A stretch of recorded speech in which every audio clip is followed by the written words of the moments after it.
meeshaan aragti maasha allah si qurux badan taa buurtan yartaa araggeedahan hoos taagannahay buur hoosteeda waaye fiiri waxaan soconnaa meeshaan waa lagu lugeeyaa mateedaa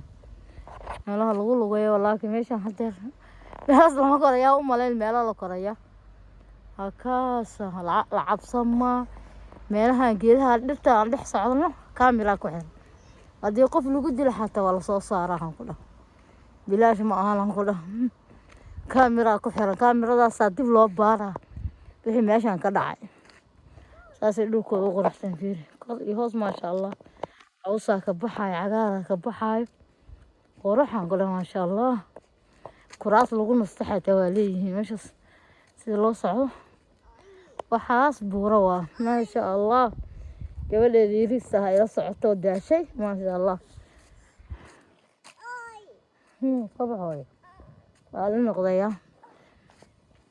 meeshaan ku lugeynoonaa iyada hawadaa lasoo qaada haddaan meeshaan raal lahaado meeshaan haddaan la lugeynin waxaa waaye lugaha ku xanuunayaan ma fahanteen waa la lugeha marka lugaha lasoo kala bixinaa meeshaan in jim la aado waa in lamahe aad aad lugeysid haddaad saas yaa haddaad shaqada fadhiga ku shaqaysid faa'iida ma laha ma fahanti masti inaad lugaha soo kala baxsatid oo lugeysid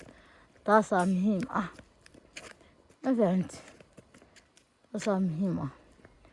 dhammaantiin kusoo dhawaada asxaabtayda dhan dadka igu soo biiray iskareebka ii saaray galab wanaagsan ani habeenay ita habeen wanaagsan kursigaas waa midkii lagu nasa lahaa ma fahantiin fiiri kursigaas halkaas yaala waa ku fariisanaynaa cabaar yaraan ku nasanaynaa kora meel walba cabaar la socdo kuraasaa taalla soo okay maaha waan noqonaynaa hadda gadaalaan u noqonaynaa gurigeena u noqonaynaa kaala iska raba hadda dhulkooda ayagaa quruxsadeen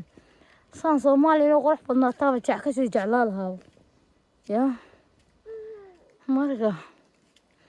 inay soomaaliya saan uga sii qurux badnaataan jeclaa lahaa asxaabta dadka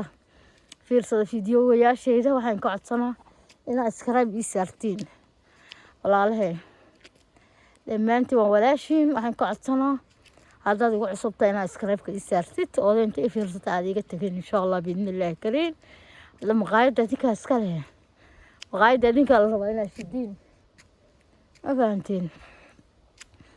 guul iyo gobonnimo idiin rajaynaa ninkay galab waxaan leeyahay asxaabtayda meelahan sida dhulkan dadka lahaa u dhisteen ay intusaay marka maasha allah meel kalena haddana video kale aan waxay ka soo sameynaa insha allah galab wanaagsan maalin wanaagsan mininkiina waa insha allah biidnillaahi kariim